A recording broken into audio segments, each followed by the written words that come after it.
20 ans, l'âge de raison, pas sûr. Pour la Transat Jacques Vabre et ses 20 ans d'existence, c'est surtout l'âge de la turbulence. En une semaine de course, les équipages ont dû se frotter à un golfe de Gascogne sans pitié, une mer chaotique le long du Portugal et des grains vicieux. Moralité, les bateaux ont souffert, beaucoup souffert.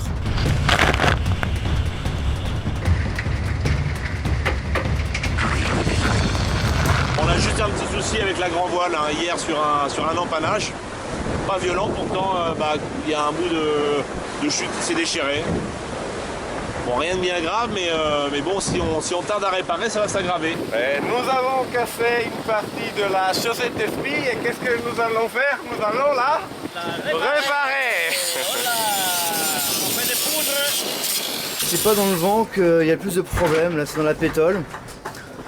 Le vent ne porte pas les voiles.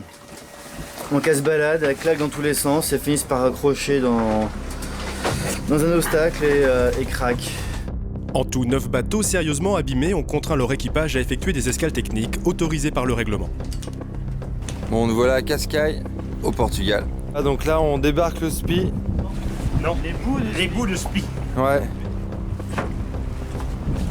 Et on vous assure, hein, tout ça c'est la même voile. Dernier arrêt en date, celui du Classimoca PRB, tôt ce matin, pour un changement de pièce en express au Cap-Vert. Bon alors les îles du Cap-Vert qu'on quitte, heureux avec un nouveau safran sur PRB, donc voilà, on est reparti dans la course, on est en plein milieu des îles, Jean à la barre et on prépare un dernier empannage qui va nous permettre de sortir. Si les bateaux ont souffert, les marins commencent eux aussi à accuser le coup. Après une chute où il se démet le genou, Bruno Jourdain et son équipier Thomas Ruyant, sur Dunkerque Planète Enfant, annonçaient leur abandon officiel ce matin. Pour le reste de la flotte toujours en course, direction le sud, la chaleur et une mer bien rangée, bref, des conditions moins viriles. Ouais, ça va bien. Le bateau se comporte bien, il n'y a pas de bobos, on a cassé un élastique là en haut, il faudra remplacer. Mais c'est tout ce qu'on a cassé, pas mal. Et après une semaine de bagarre avec les éléments, les équipages peuvent enfin s'accorder un peu de temps pour prendre soin d'eux. C'est une semaine qu'on est parti. Et au bout d'une semaine, qu'est-ce qu'on fait? Eh bien, on se lave. Petite douche. Aujourd'hui, c'est première douche. Première douche, premier shampoing. Alors là, Quito, tu prépares?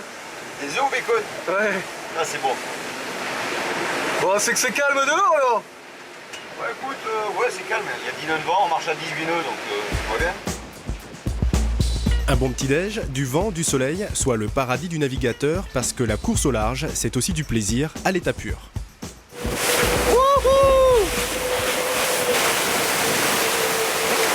Ah, le surf endiablé, celui-là il était beau. Bonjour, la course bat son plein sur le voilier SNCF Géodis et aujourd'hui nous avons des visiteurs.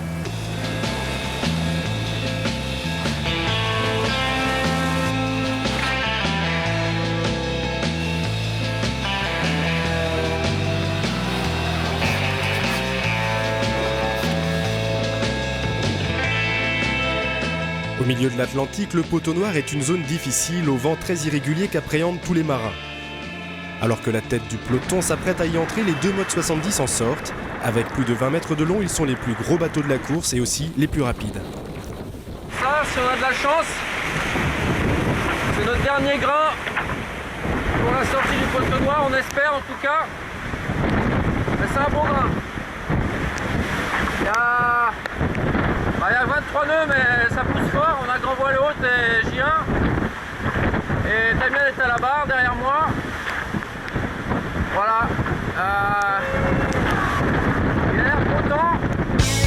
Résumons, loin devant en échappée, les 2 modes 70 viennent de passer l'équateur. Derrière, ils emmènent le peloton, les 2 multi-50, fenêtrés à Cardinal et Actual. Ensuite, les IMOCA, ils passent l'archipel du Cap-Vert. Et entre Madère et les Canaries, la meute des classes 40. Désormais, la flotte s'étire sur 3000 milles. Les premiers pourraient arriver à Itajaí au Brésil le 19 novembre.